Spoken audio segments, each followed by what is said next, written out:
And వేదిక మీద ఉన్న మా శ్రీకాంత్ గారు, మహాత్మా, ఖడ్గం, ఒక పెళ్లి సందడి, అవన్నీ కూడా 365 days కంటే ఎక్కువగా సక్సెస్ఫుల్ అయినా కూడా మాలాంటి చిన్న టీం అందరికీ సపోర్ట్ చేయడానికి వచ్చారు. Thank you sir. అండ్ రాజా రవీందర్ గారు, ఇందాక నుంచి అందరు మిమ్మల్ని చూస్తుంటే భయం అయింది అని అంటున్నారు. నాకు మాత్రం చాలా హ్యాపీగా ఉంది, చాలా ఇష్టంగా ఉంది.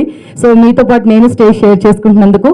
అండ్ మన తుమ్మలపల్లి రామసత్యనారాయణ గారు 100 సినిమాల నిర్మాత, అండ్ అదేవిధంగా స్టేజ్ మీద ఉన్న శబరి మూవీ ప్రొడ్యూసర్ మా మహి సార్కి, అండ్ మా సిఐ శ్రీనన్న ఖమ్మంలో నాకు ఎంతో సపోర్ట్ చేసేవాళ్ళు.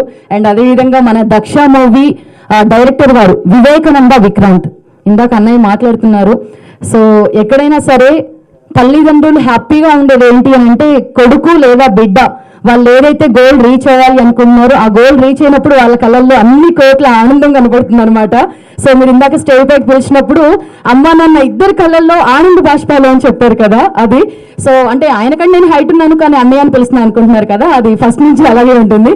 ఆ తర్వాత ఈ మూవీలో యాక్ట్ చేసిన మన అను అక్క, నక్షత్ర, రియా ఇక్కడికి రాలేదు. అదేవిధంగా ఆయుష్ గారు, శరత్ బాబు గారు తనయుడు. శరత్ బాబు గారు అంటే మన ప్రతి ఒక్కరికి తెలుసు.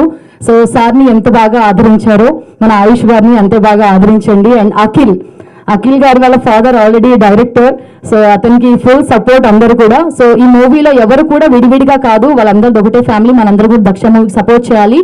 దక్ష మూవీ వచ్చింది అంటే మెయిన్గా ముందుగా ప్రొడ్యూసర్స్ తల్లాడ శ్రీనివాస్ గారు అండ్ తల్లాడ సాయికృష్ణ గారు. ఒకసారి తల్లాడ సాయికృష్ణ గారు ఇక్కడికి రావాలి. అదేవిధంగా ఈ మూవీలో ముఖ్య పాత్ర వహించిన రవిరెడ్డి గారు సిఐ క్యారెక్టర్, అండ్ శోభన్ బాబు గారు, అండ్ డిఓపి మన శివ గారు. ప్రతి ఒక్కరికి థ్యాంక్ యూ సో మచ్. మీకు ఎందుకు థ్యాంక్స్ చెప్తున్నానంటే మా అందరికి ఇంత మంచి సినిమాని మాకు అందచేస్తున్నారు కాబట్టి మీ అందరికీ స్పెషల్గా థ్యాంక్ యూ దక్ష టీం అందరికీ. సో మెయిన్గా సార్ ఒక 1 minute సార్, అంటే మీరు పెద్దగా ఉన్నారు అయినా 2 minutes తీసుకోవచ్చు. Thank you. యాక్చువల్గా నేను యాంకర్ సార్. అయితే నేను లైఫ్లో ఎప్పుడూ అనుకోలేదు 2 విషయాలు. ఒకటి, నేను పెద్ద స్క్రీన్ మీద కనపడతాను, హీరోయిన్ అవుతానని ఎప్పుడూ అనుకోలేదు. ఆ సెకండ్ విషయం తర్వాత చెప్తాను, గుర్తు చేద్దాం. సో ఫస్ట్ ఏంటి అని అంటే లాక్డౌన్ వచ్చింది. అయ్యో లాక్డౌన్ వచ్చింది, ప్రోగ్రామ్స్ లేవు, ఈవెంట్స్ లేవు, ఎలాగా బోర్ కొడుతుంది కదా అనుకున్నాను.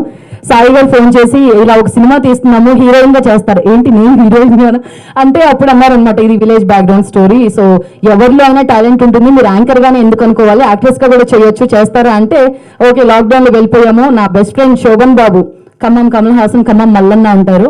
సో అతను నేను ఇద్దరం వెళ్ళిపోయాము, చేశాము. ఆ తర్వాత దక్షకి నన్ను అడిగారు, యాక్చువల్గా మీకు ఫోటో చూపించారంట, నన్ను అడిగారు. సో అప్పటికే నేను ఏంటి అంటే ఫస్ట్ లాక్డౌన్ అయిపోయింది సార్, సెకండ్ లాక్డౌన్